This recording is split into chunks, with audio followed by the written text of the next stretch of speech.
Old black and white footage of two smiling girls playing in a garden. The screen distorts, flickering like an old film reel, before cutting to a modern psychologist, staring at a board covered in eerie child drawings and newspaper clippings. Imagine losing your child, only to have them return. But what if it's not a miracle? What if it's part of something much bigger, something controlled? This is the story of the Pollock twins, and what one psychologist uncovered that changes everything we thought we knew about life and death. In the quiet town of Hexham, England, tragedy struck the Pollock family on May 5, 1957. Joanna, 11, and Jacqueline, 6, were walking to church when a reckless driver, blinded by grief and vengeance, veered onto the pavement and ended their lives instantly. Their parents, John and Florence Pollock, were devastated. But John, a devout Catholic, held an unusual belief. He was convinced that his daughters would return to them. A year later, Florence gave birth to twin girls, Jennifer and Gillian. From the very start, strange things happened.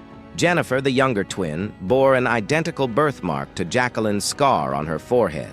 When the twins were old enough to talk, they asked for toys that had belonged to their deceased sisters, ones they had never seen before.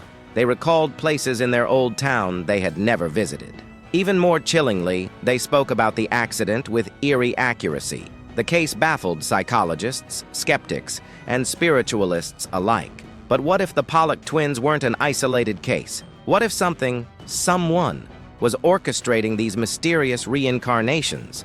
Dr. Daniel Whitaker had spent 2 decades investigating claims of past life memories in children. Most cases could be dismissed as coincidence or suggestive parenting. But when he read about the Pollock twins, something about their story felt different, too precise, too verifiable. He began to dig into similar cases, traveling from England to India, from the United States to Burma. The deeper he went, the more disturbing the pattern became.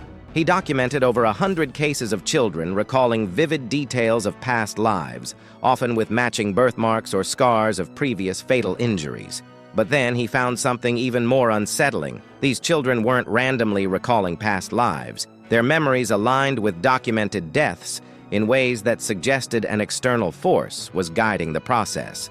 In 1968, in a village in India, a boy named Ravi insisted he had once been a merchant named Arun Mishra. He knew names, locations, and even where his former self had hidden money. When Whitaker traced Arun Mishra's death records, he found something chilling. The man had died exactly 7 years and 13 days before Ravi's birth. He cross-referenced the timeline with other children and found a staggering consistency. Each rebirth happened within a precise window of time, usually between 6 to 9 years after death.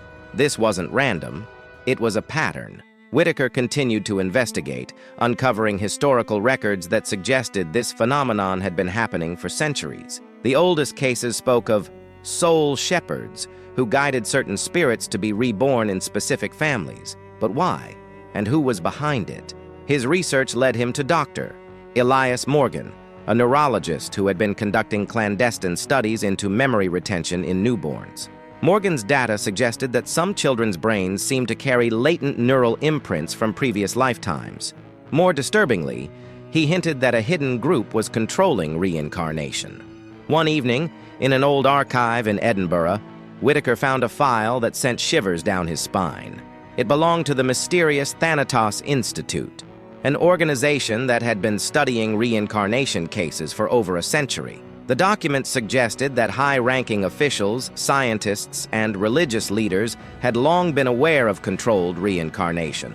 The Pollock twins were just one documented case in a much larger, more organized experiment. What if reincarnation wasn't a cosmic accident or a spiritual journey? What if it was a system, an ancient, well-maintained cycle designed to place specific souls in specific bodies? Dr. Whitaker realized he was in dangerous territory. He started receiving anonymous messages warning him to stop. His research was discredited in academic circles overnight. Colleagues who once supported his work now avoided him. One night, his office was ransacked. Files were missing, his notes destroyed. The last recorded footage of Whitaker showed him looking visibly shaken as he spoke into his recorder. "I don't know who they are, but they know me. They've known me for lifetimes." Then he disappeared. No body was ever found. The The Pollock twins were just the tip of the iceberg. They weren't just reborn, they were placed. But by whom? And for what purpose? Some believe it's an ancient order controlling the cycle of life and death. Others think it's a system designed to recycle powerful souls into new bodies to shape history. What if the greatest minds, leaders, and influencers weren't born at random, but returned again and again, guided by an unseen force? And if that's true, then who decides?